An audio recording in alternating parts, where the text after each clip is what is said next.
কোনো প্রাপ্তবয়স্ক মেয়ে নেকাব বা হিজাব পরিধান করে পুরুষদের সামনে ড্যান্স করতে পারে কিনা, ইসলামী শরিয়া কি বলে, এবং হিজাব পরার কারণে গুনাহ কম হবে কিনা?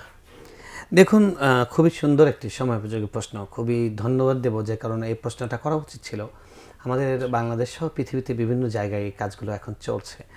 আমাদের বোঝা দরকার, ইসলাম বা কোরআনের বা হাদিসের কোনো জায়গায় বোরকা শব্দটা নেই, পর্দার কথা বলা হয়েছে। আল্লাহ রাব্বুল আলামিন বলেছেন তারা যেন ফালা ইউবদিনা জিনাতাহুন্না, তাদের সৌন্দর্য যেন প্রকাশ না করে। হ্যাঁ, এবং আল্লাহ বলছেন যে তারা ওয়ুদনিনা আলা জুবিহিন্না জালাবিবিহিন, তাদের বুকের উপরে তারা যেন মোটা ভারী বস্ত্র ঢেলে দেয়, ছেড়ে দেয়। তার মানে কি, আপাদ মস্তককে আবৃত করে ফেলে। এটার উদ্দেশ্য কি? উদ্দেশ্য হলো শরীয়ত চায় যে নারীর সৌন্দর্যটা শুধুমাত্র তার স্বামীর জন্য রিজার্ভ, আর মাহরামরা তাকে দেখবে, স্বাভাবিক সৌন্দর্য। তো তার সতরের কি বলে, তার অন্য সৌন্দর্য দিয়ে পরপুরুষ পিপাসা মেটাবে কিংবা কুল আলসা বা লোলুপ দৃষ্টি দিবে, সেটা ইসলাম সেই সুযোগটা বন্ধ করে দিয়েছে। এবং আপনি হিজাব পরেছেন বা কথার কথা বোরকা পরেছেন, পরে এটা ইরান প্রথম এটা এই জিনিসটা পৃথিবীকে শিখিয়েছে যে মানে সবাই ফুটবল খেলছে, আমরাও ফুটবল খেললাম, সেটা মাথায় এক টুকরা হিজাব দিলাম, ইসলামী ফুটবল, ইসলামী নাইট ক্লাব, নাউজুবিল্লাহ। মানে সব কিছুর মধ্যে একটা কাজ হলো ওইটাই, পশ্চিমারা যা করছে তারই অনুসরণ করছি।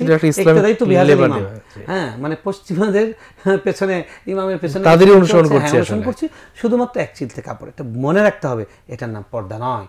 পর্দার প্রথম হলো, আগে হলো মনের ভিতরে লজ্জা, এটা আগে, এটা প্রথম। আল হায়া ওয়াল হাসমা শব্দটা কি? হায়া মানে হলো লজ্জা, আল হাসমা হলো ভেতরের গাম্ভীর্য।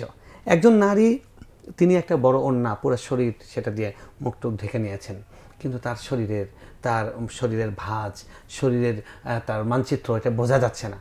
ইনি ওই মহিলার থেকে পর্দাশীল যে স্কিন টাইট বোরকা পরেছেন, কালো বোরকা পরেছেন কিন্তু স্কিন টাইট, তার শরীরের ভাঁজ সব কিছু, তার থেকে এই মহিলা পর্দানশীল।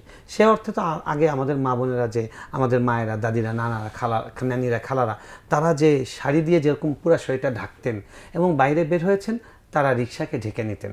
কারণ কি জানো, তাদেরকে পুরুষদের অন্তরালে থাকে, না দেখতে পায়। এখন এই যে খেলতে গিয়ে হিজাব পরে, এগুলো তো পর্দা নয়, গুনাহ তো একটু কম হবে না, বরং এটার সম্ভাবনা আছে যে এরা বোরকাকে তামাশায় রূপান্তর করছে। এটার কারণে তাদের ঈমান চলে যাওয়ার সম্ভাবনা আছে। কারণ ইসলামের কোনো বিধানকে যদি কেউ কটাক্ষ করে, এটা নিয়ে যদি বিদ্রুপ করে, তাহলে তার ঈমান চলে যায়। এখন এটা নিয়ে তো বিদ্রুপ করা হচ্ছে। আমি দেখেছি কয়েকদিন আগে আমাদের বাংলাদেশের ঢাকার একটা বিশ্ববিদ্যালয়, জাহাঙ্গীরনগর বিশ্ববিদ্যালয়, আমি নামই বলে ফেলছি, সেখানে তারা একটা ইসলামী দলকে বিদ্রুপ করার জন্য তারা বোরকা পরে এরকম ডান্স করেছে। এটা দ্বারা বলতেছে যে এটা এখন একটা ওই ইসলামী দলের ইঙ্গিত করছে যে তাদের ইসলামটা হলো এরকম। কিন্তু আমাকে একজন পাঠালো, আমি বললাম যে, আমাকে বলছে এটা মত কেন? মানে মত কি পড়ে, তাদের ঈমান আছে কিনা যারা কাজটা করেছে। কারণ যারা শরীয়তের একটা ফরজ বিধান, মনে রাখতে হবে বোরকা কোনো অধিকার বা চয়েস নয়, বোরকা আপনার উপর ফরজ, আল্লাহর পক্ষ থেকে। যেরকম নামাজ ফরজ, একজন নারীর জন্য বোরকা তার পুরো শরীর আবৃত রাখা ফরজ, পুরুষদের জন্য তার দৃষ্টিকে অবনত রাখা ফরজ। পুরুষের পর্দা, নারীর পর্দা, দোনোটাই ফরজ।